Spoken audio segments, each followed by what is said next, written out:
নমস্কার বন্ধুরা, নপুরের সাথে রান্নাঘরে আপনাদের সবাইকে স্বাগত। আজকে একটা নতুন ধরনের একটা পরোটা নিয়ে এসেছি, একদম ভিন্ন স্বাদের। তাই চলুন দেখাচ্ছি আপনাদের কি কি নিয়ে নিয়েছি। এখানে দুটো ডিম নিয়ে নিয়েছি আর আলু সিদ্ধ করে নিয়েছি। আমি আলু সিদ্ধটা সকালে ডাল করেছিলাম, ডালের মতো আলু সিদ্ধটা করে রেখে দিয়েছিলাম। আমরা চাইলে এমনিও জলে গরম করে নিতে সিদ্ধ করে নিতে পারেন। আমি ডালে ফেলে সিদ্ধ করে নিয়েছি একটু আলুটা। আর এখানে কিছু ময়দা লাগবে বলে ময়দা নিয়ে নিয়েছি, এখন ঢালিনি ময়দাটা আগে প্যাকেটে নিয়ে নিচ্ছি। এর থেকে আমি এখানে প্যাকেট ময়দা নিয়েছি, আমরা চাইলে লুজ ময়দাটাও নিতে পারেন। এখানে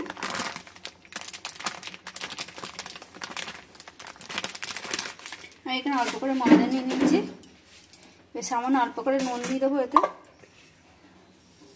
নুন দিয়ে দিচ্ছি আর একটু গোলমরিচের গুঁড়ো দিয়ে দেবো। এতে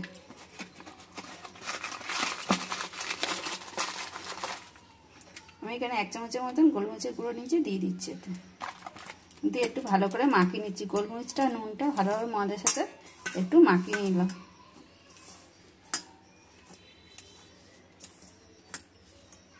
এইখানে যে আমি আলু সিদ্ধগুলো নিয়েছি, আর আমি এখানে ডিমটা সাদা অংশটা নেবো। সাদা অংশটা আমি পরে ব্যবহার করবো। যে ডিমের ভেতরে যে কুসুমটা আছে আমি কুসুমটা নিয়ে নেবো আগে। দেখুন সাদা অংশটাই পাশে রেখে দিয়েছি, সাদা অংশটা আমি পরে ব্যবহার করব। তাই যে কুসুমটা নিয়েছি কুসুমটা আগে গ্রেট করে আমি এতে দিয়ে দেবো। অনেকে বাড়িতে বাচ্চারা এখন ডিম খেতেও চায় না, মাছ ডিম খেতে দেখলেই বাচ্চারা খুব কান্নাকাটি করে। যদি আমরা এইভাবে ডিম সিদ্ধটা যদি খাওয়াই, একটু আটা রুটিটাও খাওয়া হবে, একটু ভালোভাবে খেলে তো রুটিটাও খাওয়া হয়ে যাবে, ডিম সিদ্ধটাও খাওয়া হয়ে যাবে ভালোভাবে। তো এই দুটো কুসুম আমি গ্রেট করে নিয়েছি, আর এখানে যে আলু সিদ্ধ নিয়েছি আলু সিদ্ধটাও গ্রেট করে আমি এতে দিয়ে দেবো।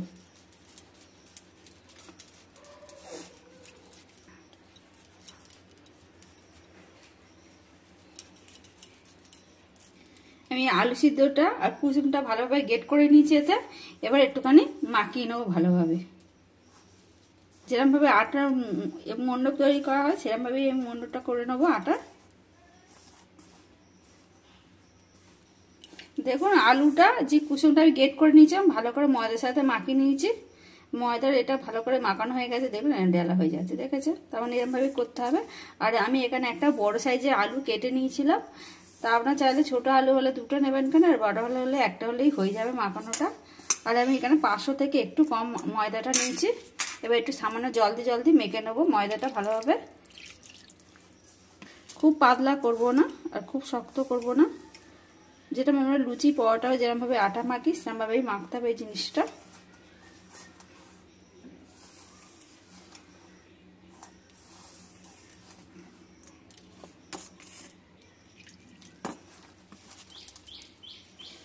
মাখানো হয়ে গেলে তারপর দেখাচ্ছি আপনাদের।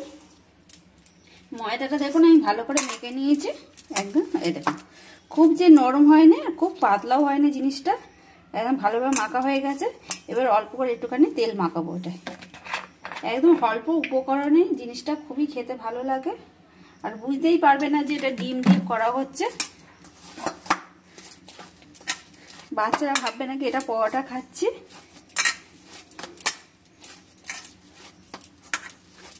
এটা মাখানো হয়ে গেছে আমার ভালোভাবে। এটা এবার কটা লেচি করে নেবো আগে।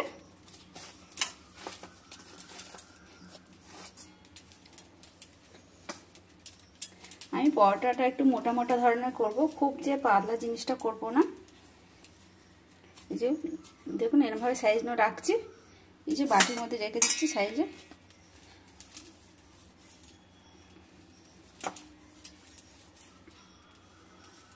এই যে 4টে করে নিয়েছি, আগে 4টে করে নেবো, তারপর বাদ বাকিটা আবার পরে করবো একটু।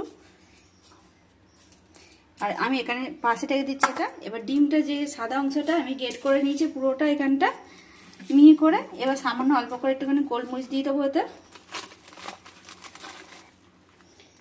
একটু গোলমরিচি করে দিয়ে দিচ্ছি। আর একটু সামান্য অল্প করে একটুখানি নুন দিয়ে দিচ্ছি ডিমের মধ্যে। একদম অল্প করে দিতে হবে, বেশি দিলেও ভালো লাগবে না। আর বেশি নুন হয়ে গেলে খাবারে খাওয়াও যায় না ভালোভাবে, জিনিসটা ফেলা যাবে। তাই বুঝে শুনে নুনটা দিতে হবে। তো দিয়ে দিচ্ছি। এবার হাত দিয়ে একটুখানি মাখিয়ে নেবো।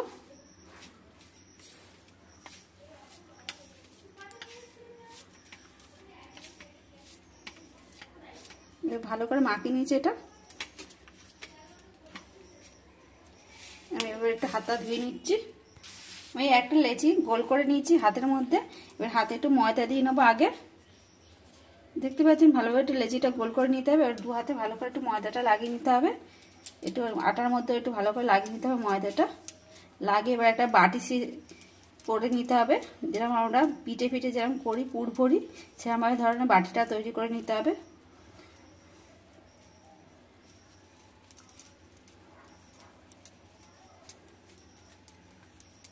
দেখুন এখানে একটা বাটি তৈরি করে নিয়েছি এখানটা আমি। এবার যে ডিমটা গেট করে নিয়েছি সেটা এবার দিয়ে দেবো এর মধ্যে। দিয়ে এবার আস্তে করে বন্ধ করে দিতে হবে জিনিসটা, না বাইরে না চলে আসে। আগে দু সাইডটা এরকম করে মুড়ে নেবে হাত দিয়ে ভালো করে, তারপরে এইটা এই পাশে তুলে এই পাশে তুলে এরকম করে বন্ধ করে দিলে এটা ভালোভাবে বন্ধ হয়ে গেল। দেখুন একদম কিচ্ছু দেখা যায়নি। আর যেই দিকটা আমি পুরটা ভরেছি সেই দিকটা দিয়ে আমি বেলবো জিনিসটা। তো আমি এই করে এরকমভাবে সব কটা পুর ভরে নিচ্ছি। এবার লেচিগুলো তো আমার সব তৈরি করা হয়ে গেছে পুর করে। এবার বেলে নেব। একটু ময়দা ছড়া দিয়ে বেলতে হবে। আলু দিয়ে মাখা আছে বলে একটুখানি লেগে ধরতে পারে, তাই একটু সামান্য একটু ময়দাটা একটু দিয়ে ভালোভাবে বেলবেন, তাহলে লাগবে না আর বেশি। একদম হালকা হাতে বেলতে হবে, খুব যে গায়ের জোরে বেলতে যাবে না জিনিসটা। দেখতেই পাচ্ছেন আমি হালকা হাতে বেলছি জিনিসটা। আর আমি খুব বড় বড় করব না, সামান্য ধরনের একটু গোল করব।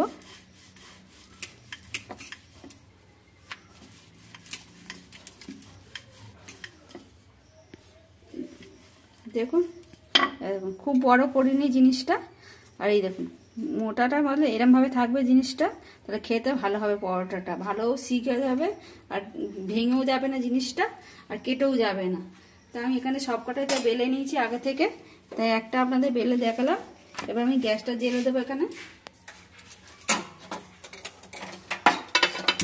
আমি এখানে ননস্টিকের তাওয়া নিয়ে নিয়েছি একটা। ননস্টিকের তাওয়ার মধ্যে করে নেবো। আমার তাওয়াটা ভালোভাবে গরম হয়ে গেছে। এবারে একটা একটা করে নেবো। এবারে একটু উল্টে দিচ্ছি এক পিঠ করে। এবার দু পিঠ ভালো করে সেকা হলে তারপরে তেলটা দেবেন আপনারা, তাহলে ভেতরে ভালো হয়ে যাবে। আর আগে থেকে তেল দিয়ে দিলে গাটা পুড়ে যাবে, জানবেন আপনার পরোটা হয়ে গেছে ভালোভাবে। একটু ভালো করে আগে শিখে নিতে হবে। রুটি যে কোনো রুটি বা পরোটা আমরা নর্মাল করি, আগে থেকে ভালো করে শিখে নিতে হয় জিনিসটা, তাহলে ভেতরে তেলটা দিলে অতটা সহজে পুড়বে না জিনিসটা। আর তাহলে ভালোভাবেই হবে, ভেতরটা কাঁচা থাকবে না জিনিসটা। অনেক সময় আমরা বাড়িতে পরোটা খেতে গেলে অনেকে বলে ভেতরে কাঁচা খাবো না পরোটা, তাই বলছি সবসময় আগে থেকে একটুখানি শিখে নেবেন, নিয়ে তারপর পরোটা বা লুচি এটা করবেন। রুটির মতন ভালো করে শিখে নিয়েছি, দু পিসটাই ভালোভাবে শিখে নিলাম একদম। এবার আমি এতে তেল দিয়ে দেবো, একদম অল্প করে তেল দেবো, খুব যে তেলে ভাজবো না জিনিসটা, একদম হালকা তেলেই তেলটা দেবো, দিলেই হয়ে যাবে এখানে। আর এখানে আমি দুটো চামচ নিয়েছি। একভাবে খুন্তি দিয়ে উল্টাতে গেলে একটা সময় পড়ে যায়, গায়ে তেল ছিটকে যায়। অবশ্যই দুটো জিনিস নেবেন, নিয়ে এমনভাবে ধরে ধরে উল্টাবেন, গায়ে তেলও ছিটকাবে না আর কিচ্ছু হবে না। এরকম হাত দিয়ে এবার খুন্তি দিয়ে ভালোভাবে এই যে চেপে চেপে দিচ্ছি জিনিসটা। দেখতেই পাচ্ছেন কত সুন্দর হচ্ছে পরোটাটা। তাই এরকম করে সব কটা আমি পরোটা রেডি করে নেবো, নিয়ে তারপর আপনাদের দেখাবো। আমার এটা অটোমেটিক হয়েও গেছে পরোটা, আমি নামিয়ে নেবো এবার।